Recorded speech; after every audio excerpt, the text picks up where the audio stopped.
Dice que solo con la violencia lo despojan a uno del territorio. No, las represas también lo sacan a uno de donde uno ha vivido, de donde uno ha trabajado.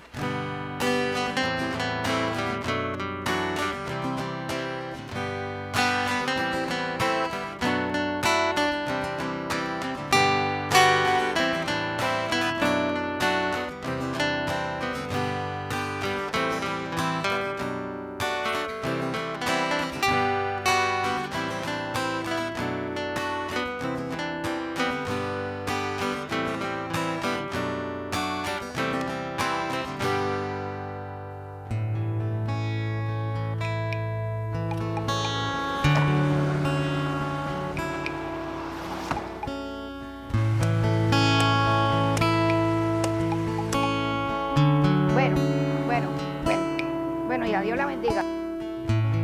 Yo soy Celina Zúñiga Monge, vivo en la Vereda de Jaguarito, municipio de Garzón. Mis abuelos, mis abuelas eran de aquí de Jaguarito. Esto era aquí donde ellos habían criado, mi abuela, bisabuela, unas tías. Entonces, yo toda la vida he vivido acá en Jaguarito, yo no me he movido. Mamá tuvo 10, 5 hombres y 5 mujeres. Mi papá, él murió, me dicen a mí, no, porque yo no lo conocí. Él murió de 40 años. Mamá quedó con los 10 hijos pequeños, todos pequeños. Entonces, pues mamá ella fue muy pobre y entonces ella no pudo darnos estudios a nosotros las mujeres.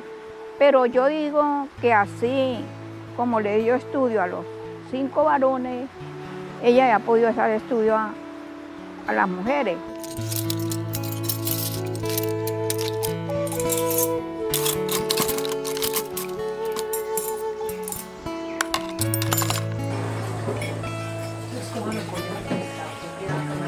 Entonces yo le dije a mamá, ¿usted por qué no nota estudio a nosotras las mujeres?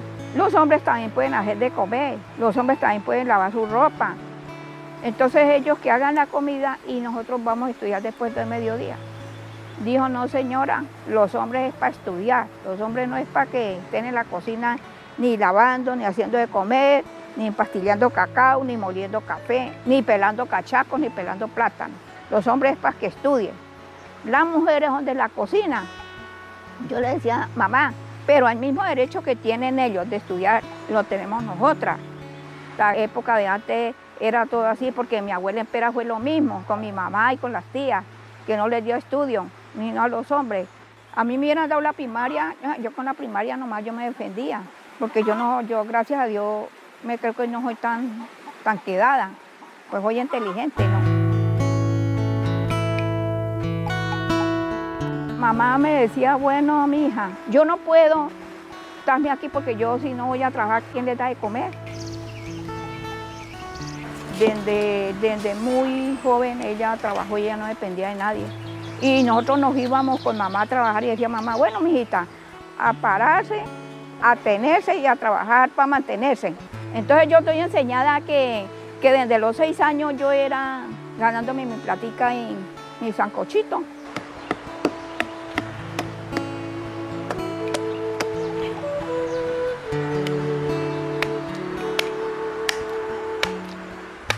Antes de la represa, era una situación muy buena porque no se quejaba uno, porque donde quiera que uno se iba a trabajar. Yo, digamos, el oficio mío era coger caca con una guarda y desgranar. Y ese era el oficio mío. Cuando me buscaban abajo en el bazar, era en el cacao.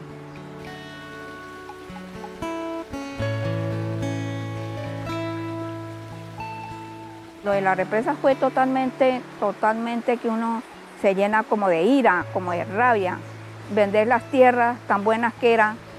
Se daba la yuca, el aguacate, el cacao, el limón, la naranja, mandarina. Entonces la vida era más distinta. El sentido que uno conseguía la comida más fácil. No necesitaba el plata para conseguir las cosas, porque donde quiera que iba se la daban. Por lo menos donde me buscaban a trabajar. Celina, llévese una gaja de cachacos para sus hijos. Llévese una gaja de bando, llévese una gaja de plátano. Ahora no, ahora hay que comprar, si quiere comer cachaco, que hay que comprarla, pues hay 2.000 pesos en cachaco, pues hay 5 cachaquitos. Entonces ya no, el plátano tampoco, ya eso no se ve, la yuca hay que comprarla. Eso como mujer que yo se traía el sustento para mis hijos, es una cosa muy crítica. A todo tiro ahora uno, esperar que a uno le den, eso es berriondo, esperar uno que ahora le iban dando.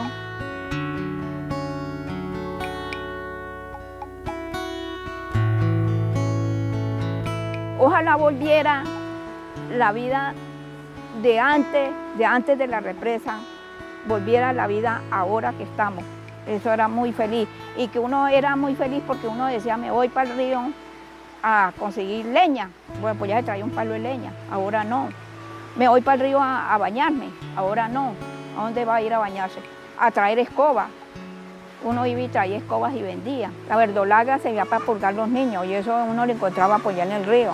Y el paico también, para lombrices, pero ahora todo se perdió. Habían cachingos que tenían 200 años, otros tenían 150 años. Pues para los demás yo creo que no significa tanto, pero para mí se significa mucho, mucho conocer unos árboles que de tantos años y ya esos árboles ya no están, ya se perdieron. Uno se siente como rabia, como imponente de ver que el hombre acaba con la naturaleza de los palos, los animales, tener que salirse de ellos. Y los animales también tienen derecho a vivir, como tienen uno derecho a vivir, ellos también tienen derecho a vivir y tener su refugio a donde se refugiarse. Los que hicieron eso, yo creo que no tienen perdón de Dios.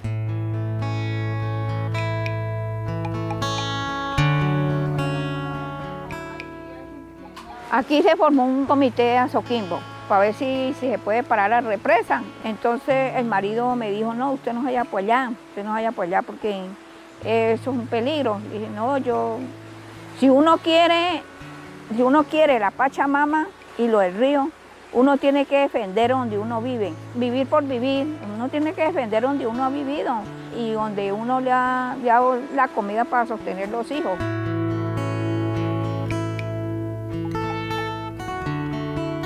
Yo lucho y esto en Azoquimbo y las otras compañeras, es para que nos devuelvan las tierras que nos quitaron de trabajamos nosotros.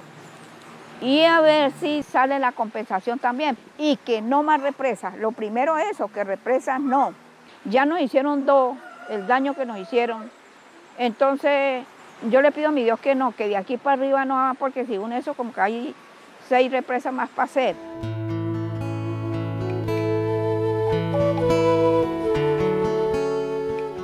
Que ojalá mis hijos o mis nietos hagan como yo. No, mi abuela defendió para que no haya más represas, nosotros también vamos a hacer lo mismo. Si yo no hubiera estado en la resistencia, yo creo que yo era pues una tonta, una pendeja, porque ahí es donde uno aprecia y da más valor para uno poderse defender. ¿Cómo sería mi vida? Yo me siento orgullosa, me siento muy orgullosa de pertenecer a Azoquimbo. Porque le digo, yo de la Azoquimbo la más vieja ha sido yo. Y a mí todavía me dicen los de aquí, ay, usted todavía está en Azoquimbo, pero Azoquimbo, ¿qué les ha dado? No les ha dado nada. Digo, ¿cómo que no nos ha dado nada? Nos ha dado mucho que aprender. Entonces, yo me siento muy orgullosa de eso y me siento como más joven, como más bonita, digo yo, de pertenecer a Azoquimbo, porque Azoquimbo no es una berraquera, pero berraquera, para seguir para adelante.